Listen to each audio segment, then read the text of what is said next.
Bitch. And it's a dog round. Fucking doggies.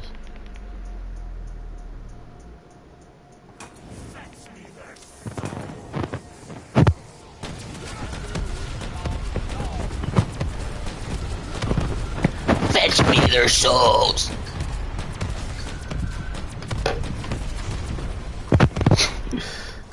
That was a fast ass round.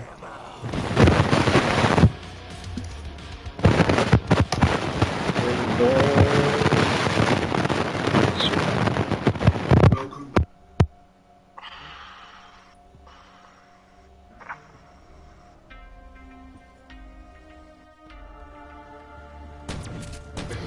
In fact, it's one of the worst true crime cases in which I've come across. That being the brutal murder of Gabriel Kahn by his friend Daniel Petrie. The internet is filled with content that depicts some of the worst goings-on in the world, both in the past and during the current day, whether it's footage from ongoing wars, terrorist executions, or murders committed by criminal organisations. The discussion is to be had in regards to the effect that this content has on the individual viewer's mental health. Although such content is a mainstay on my channel, the discussion is also to be had in relation to whether there is any moral justification for such content being available here on the surface web, and whether it can have any positive impact whatsoever. The argument against real online violent content is a real one, whether some of us like it or not. I personally believe that there is a place for it, providing it is covered in the appropriate manner. Regardless, some would go a step further and question the effect of fictitious media such as violent movies and video games, some arguing that they have a detrimental impact on young consumers. Since the turn of the millennium, video games such as Grand Theft Auto and Manhunt have been named in high-profile cases of murder and violence as the inspirations for such crimes. For example, the murder of Stefan Pekera in the UK, which occurred in 2004. The young 14-year-old boy was killed by his 17-year-old friend, Warren LeBlanc. He was lured into a park where he was killed due to several stab wounds and being bludgeoned by a hammer. Stefan's mother, Giselle, claimed that her son's killer, Warren, mimicked a game by the name of Manhunt. They got what? As Pekera said, The Dead of the Night Easter egg got beat. say that he was obsessed by this game. And the Shadows of Evil, there's a new world record, 21 sub. Yeah, no, I saw that. Not a game, and it encourages brutal killing. But like, wasn't it just beaten? Like, wasn't it like 22?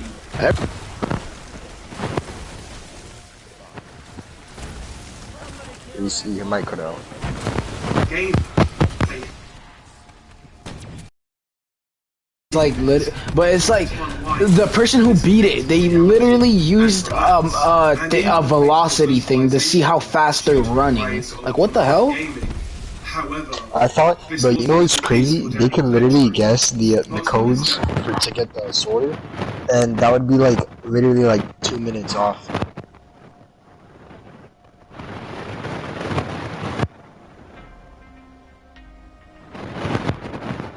Like a strafe? I'm gonna watch it.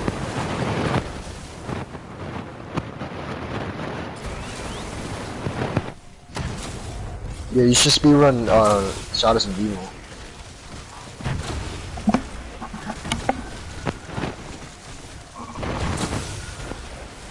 Hey, yo, fix your mic. About her son's declining mental health and social development. No. She booked Daniel Yeah, to see a psychiatrist, in which he did attend, though after a few sessions, he refused to attend any further, preferring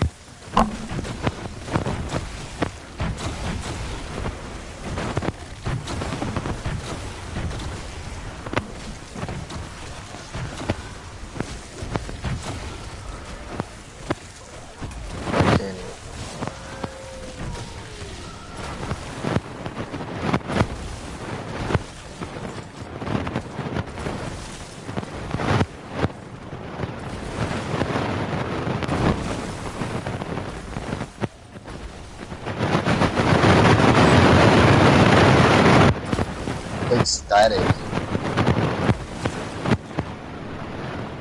Oh, I know.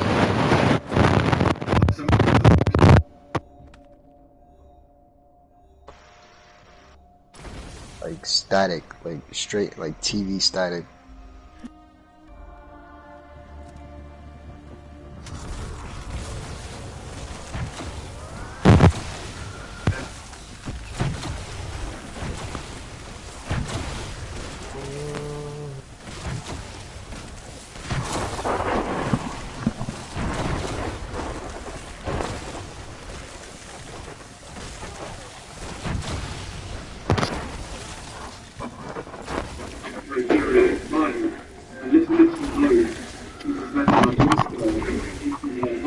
Are you using your controller? The game Tibia featured an online currency called Tibia coins.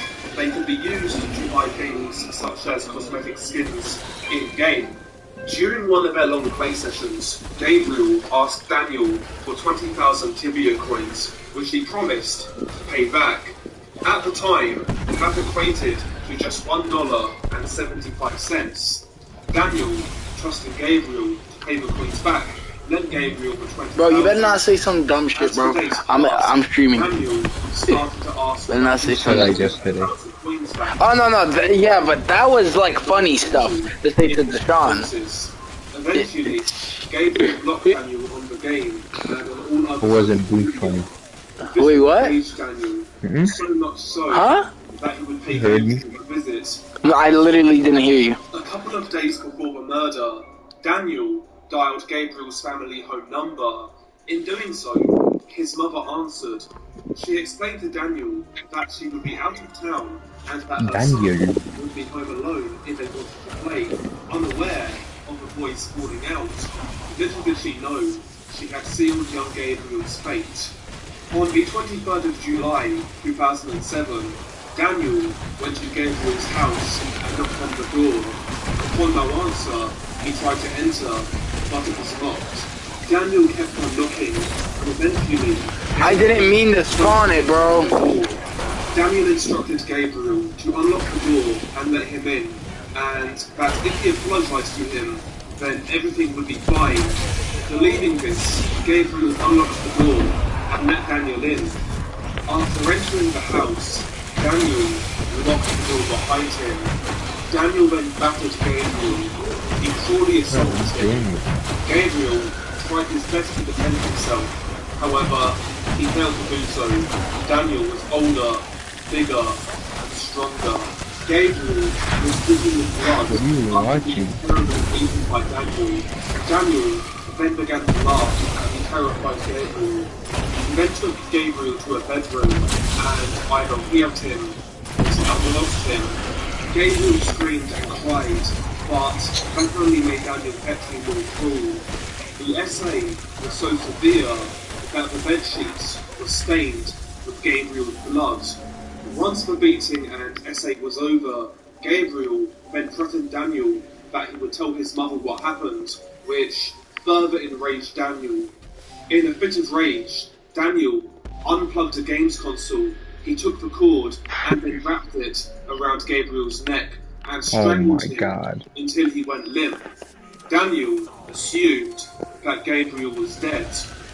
Believing that Gabriel was dead, Daniel tried to move and hide the body in a crawl space in the hallway leading to the bedrooms. However, the body was too heavy. In realizing this, Daniel searched the house for sharp tools, and eventually he found a kitchen knife and a hacksaw. Daniel returned to Gabriel's lifeless body, and in order to make Gabriel's body lighter, he would take the hacksaw and knife and start cutting Gabriel at the top of his right leg. Oh, what are you watching? As Daniel cut into Gabriel's leg, he woke up. Gabriel wasn't dead. He let out a blood-curdling scream, though Daniel restrained him as he continued, making sure to twist and turn the blade to make it even more painful. Eventually, Daniel dismembered Gabriel's right leg and then moved on to his left. After severing both legs, Gabriel passed away. His autopsy suggested that he was still alive throughout the entire ordeal, eventually dying due to shock and blood loss. Once Daniel had finished the dismemberment, Daniel, once again trying to hide the body, wrapped a cable and wire around Gabriel's body in order to try and place it into the attic above, but to no avail. Gabriel was still too heavy. Daniel then fled the house. The dismembered body of Gabriel was later discovered by his brother. The body was left by the hallway trapdoor and the legs in the hallway next to the hacksaw. Soon after, You said what? Daniel was arrested by police. Where's the He show? admitted all the details of the crime Being a bitch. without hesitation or remorse, astonishing police with the amount of detail of every action and feeling he had while recounting his afternoon with Gabriel. He remained remarkably calm during police interviews, I'm about to break something. only getting angry and screaming. Wait, what happened? Bro, I literally just used my Ragnarok. Oh yeah. But medical examiners had conclusively proven that Gabriel had been almost multiple times. Disturbingly, Daniel Petrie was admitted to a juvenile delinquency centre to be sentenced in September of 2007 to only 3 years of socio-educational punishment. This is due to Brazilian laws surrounding the sentencing of minors, which essentially means he was released in 2010. Life, despite brutally snuffing out Gabriel's. Since his release, Daniel's whereabouts or any details regarding his current situation are unknown. To put Daniel's evil and psychotic nature into perspective, when asked by the judge if he had any last words of remorse or apologies for his actions to Gabriel's family, Daniel replied with the following: "Gabriel was a coward and a thief. He burns in hell right now, where I sent him. The fuck? And when I die, I will find him in hell and finish my revenge." What? That's Bro, this man thinks it's Mortal Kombat. perfectly What happened? summarizes the evil Did you not hear that? which is Daniel No. Petrie. He killed the kid, and then the judge asked him, "Do you have any last words before the court is before the case is over and all that?" And he said that the kid is burning in hell, and that when he dies, he'll find him in hell and he'll finish the job. I certainly wouldn't recommend. That's almost said it, Deshaun. Online. They are extremely graphic and amongst the worst crime scene photos that I've ever come across. Ultimately, this case is just tragic and honestly, one of the most depressing that I've covered on this channel. I can't even begin to imagine the pain that Gabriel went through that day, or the pain that his family has You said what? since. So you gotta do what you gotta do to finish the job. Yeah, Fuck. I hope you enjoyed this video. If you can enjoy this, I don't know what it is, but he wanna do I something. would like to thank you guys for all of your support. Wait, why did he do it though? This channel. Because his neighbor, the little kid, what's it called? Promised to give him. They're playing a game, and he promised to give him like 20,000 Tibia coins, which equals to $1 in money. And he what's it called? He started laughing and joking to him and all that, saying he wasn't gonna give it. And so because of that, he literally killed him. He dismembered his legs over in-game currency that cost $1. So he killed him over $1. Pretty much. Wow. Imagine dying over $1. That's like killing someone in real life over V-Bucks. What you gonna buy with $1? But you telling me you couldn't go around his house and find 4 quarters? But in that game, the currency is grindable. So it's just like he literally killed him for $1. And it's something that you could easily just grind in game for. Yeah, there's definitely something wrong with him. Fucking insane.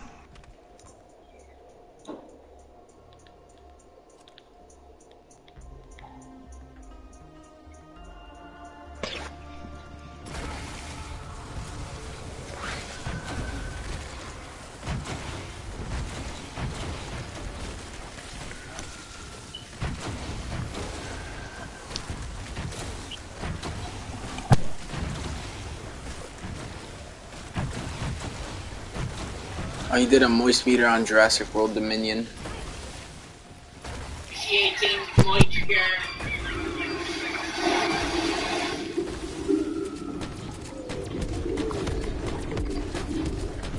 Welcome to the Moist Meter. Today we're taking a look at Jurassic World Dominion. This is the newest Jurassic World movie, and it's the worst one. I'm not going to sugarcoat it, not pulling punches, I'm just going to feed you the vegetables raw here. This is definitely their weakest movie so far.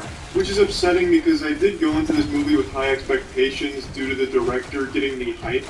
Before this release, the director stated that he wanted the new dinosaur, the Giganotosaurus, to be like the Joker.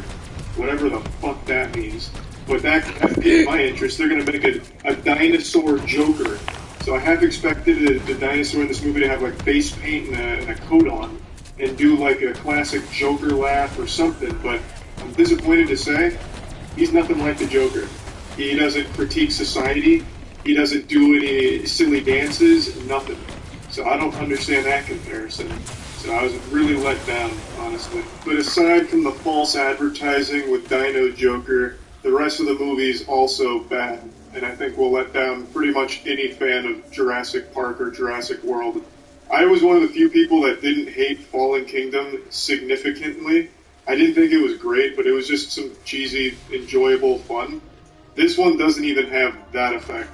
I will get all of my compliments out of the way for this movie right now. Visually, I think it's one of the strongest ones. I think they actually crushed it visually, and there's some really cool action scenes. There's like a long sequence of some dinosaurs chasing Chris Pratt on a motorcycle. Well, like, the dinosaurs aren't driving the motorcycle, though that would also be fucking incredible. Chris Pratt is riding a motorcycle, avoiding the dinosaurs, and it's just pure carnage and chaos, and it's really well done and super well shot. And there's also, without getting into spoilers, there's also a couple other really good action sequences in the film, and some really cool shots. But aside from like decent action moments, everything else is pretty bad. And it really does feel like this is two different movies that they just somehow fusion danced into one. But they fucked up the fusion dance and resulted in this abomination. It's telling two different stories, two different ways. One of the stories results in at least cool action, and the other one results in head-scratching silliness. Thank you for joining the stream. And back together for the Jurassic Park nostalgia. I just wish that their plot line was a little more interesting and a little less dumb.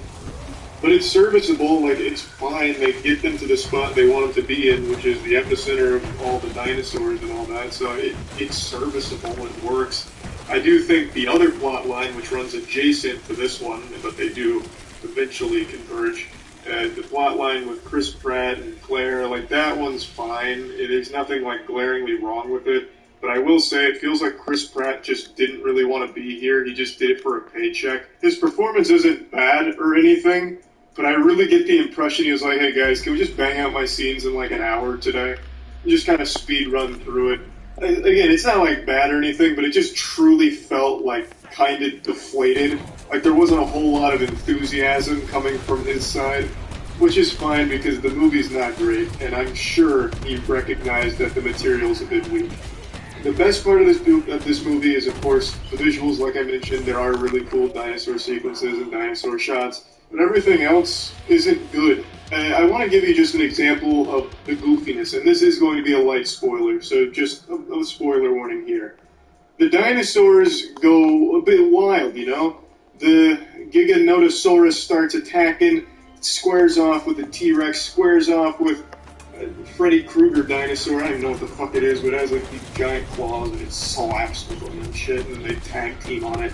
And it's really cool, but anyway, the point is, the whole movie sets up like dinosaurs and humans just can't live together. They're destroying everything. Dinosaurs are killing people constantly. The entire first act of the movie pretty much shows that dinosaurs and humans are not really working out. You know, they're beating our ass. But then, by the end of the movie, without any the grand scope of the world, like outside of the Biosyn area, nothing changes. But all of a sudden, the dinosaurs and humans seem to be getting along. And the dinosaurs are assimilating into our ecosystem just fine. You know, they roam with elephants, they fly with ducks. There's even a little girl feeding a small raptor or something at the end. But how? Why? How did we get there? Nothing changed. You know, there was like some fighting at Biosyn, but that's not like that somehow it was like a hive mind that reprogrammed all the dinosaurs in the world to be nice to humans all of a sudden. Like how the fuck? It doesn't work. It doesn't make any sense. It's silly. Light spoiler, over. Yeah, so overall, I just definitely think this one's the weakest by a good margin. And I think whoever was doing the action sequences killed it. Whoever did everything that wasn't action, fucked it. So plugging Jurassic World Dominion into the moist meter, I'm going to give it a 40%. I think that's pretty fair, all things considered. There's a lot of dinosaur action, which helps make up for how boring and how not great everything else is. Thank you for joining the stream. I don't think it's enough to characterize it like a good or great movie. It's certainly not a...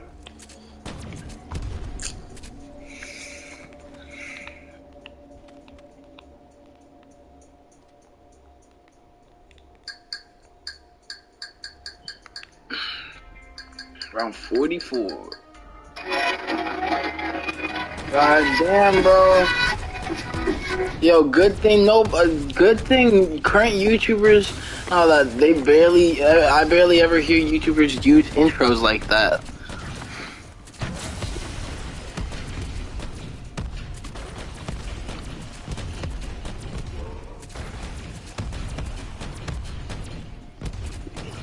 And we doing this flawlessly. Hold up, let me see what's the flawless world record for 2 players.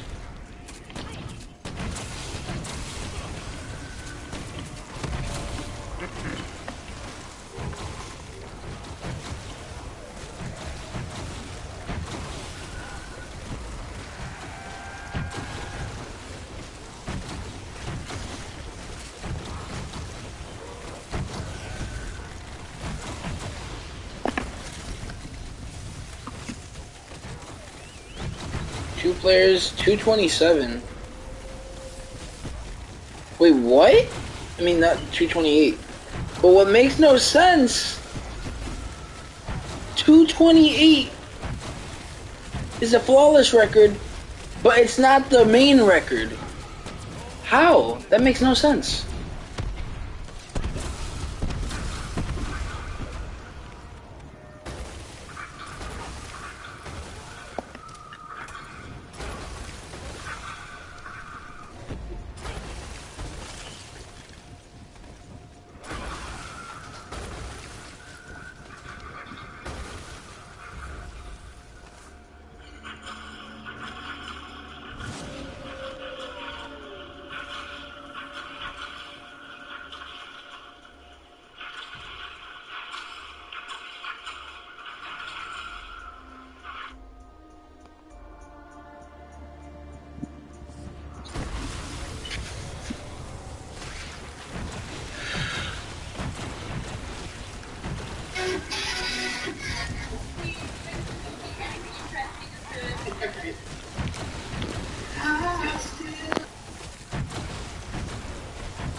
I get out of this, I swear I'll change my ways. Courage. Or so did your classmates.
We had come across TikTok channel run by EDP.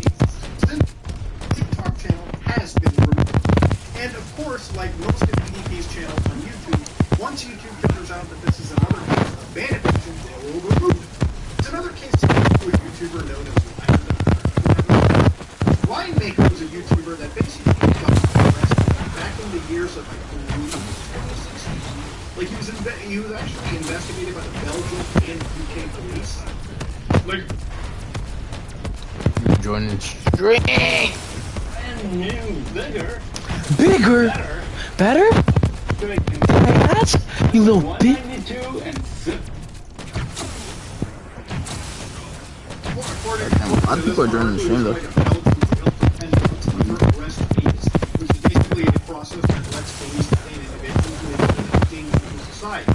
Now, of course, at that point, alright, Ryan Maker, once out of any form of detainment, came back to YouTube. They were joining the stream. Basically started creating channels, YouTube detected them, and then YouTube basically shut down. Now, it really didn't involve a lot of YouTubers that I know that basically were sending in constant references to guidelines of their people, basically articles of this YouTuber and how they were basically put into prison, and their last ban, YouTube promptly ended up getting rid of their accounts. Of course, for people who are GTA basis, I know it's a hot topic these days, given what's been going on with the act ban, but that's generally how things work. Once you've been banned for shit like this, once you've been banned, period, coming back from time to time, you always need to have some, like, YouTube channel, until YouTube ends up picking up you. Now, of course, initially when I saw these channels, I didn't want to make a video on it, but a lot of people think that because EDP is back, there's going to be some massive resurgence. Well, with a channel that's got 11,000 subscribers, mostly off of the facts of commentary videos like this, are constantly exposed to look this stuff up. 62 already. Cannot stay up for as long as they do. But effectively, what's going on here Around is 6. EDP will I mean, not I be have able to 60 monetize his plasma. channel. Okay, EDP is not able to run monetization. in any of these 68 plasma. he has already been banned from the system once. Once he has to like get that AdSense form and fill out his actual name, address, you know, there's like social like insurance numbers, I believe, with like YouTube for tax reasons. YouTube will be like, oh no, we've noticed you before. You're out of the system. Goodbye. That's pretty much the end of it. Effectively, all EDP can do at the moment is Hey, bro. will basically say, we did the I charged him yesterday like all night. new content threat. You can like order a video from EDP for $25. Oh, you're saving $25, right? Bam, there you go. Now, of course, you've also got YouTube uploads. These are always just like other channels that will cover this. You know, just links to other channels, you know, where like history uploads still lives. I guess there's live streaming, and I don't know how this is going to happen. Maybe EDP is going to get his own RTP server. But effectively, what's happening over here is EDP's got like a merch box. So basically, you can buy like t-shirts, hoodies, or something that EDP's probably got through like Teespring. And regardless of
start whittling.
Internet alone can basically get you from the top of the world all the way to the absolute minimal bottom.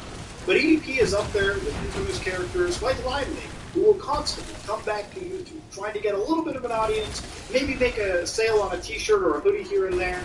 But the real scary aspect is, as they keep coming back, as they keep creating accounts on social media platforms, the real scary thing that I always worry about, and the reason why I always want these people banned from the face of the earth, is once they've basically shown themselves to be very shady characters in investigations, I fear for how they use their social media platforms and interaction features that they could be potentially, allegedly be using with minors on a platform, right? I would not trust EDP around minors on a personal level. And it scares me to wonder how many platforms EDP is still running vaults on, how many platforms he still has his face on, and how many people, potentially minors, that he constantly gets goaded into. Maybe people from TikTok who are minors who haven't heard about this jump into DM, maybe even from YouTube. That's the real scary aspect. But as far as EDP's career and the cancellation, he is without definitively gone from the platform. He is without a doubt done on the internet. A real scary tale. But did EDP deserve every bit of it? Did EDP deserve losing his platform after the stuff that he was caught allegedly doing? I'd say the internet considers yes. That said, though, if you like what you saw, please like, comment, and subscribe. Dislike if you dislike it. And 64.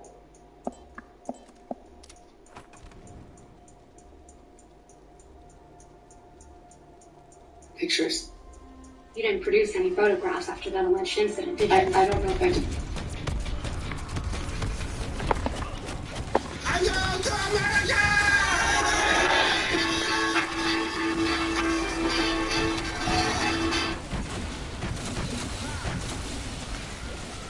Subscribe.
Anthony, you're outside. You're outside.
Thank you for joining the stream.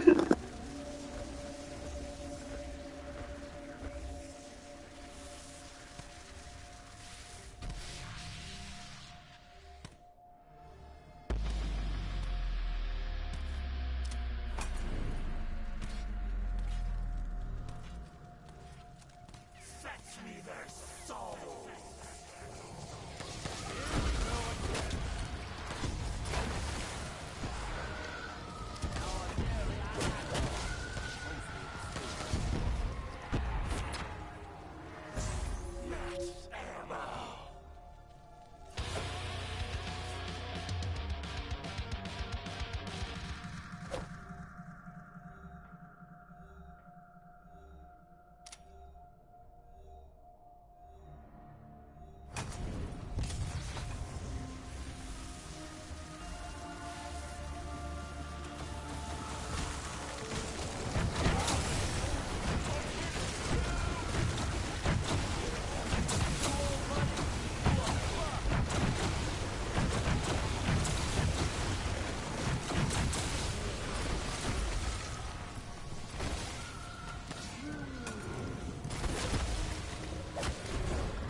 Anthony, you're not in the room. Metals like nickel and lead into your lungs. That's metal in your lungs.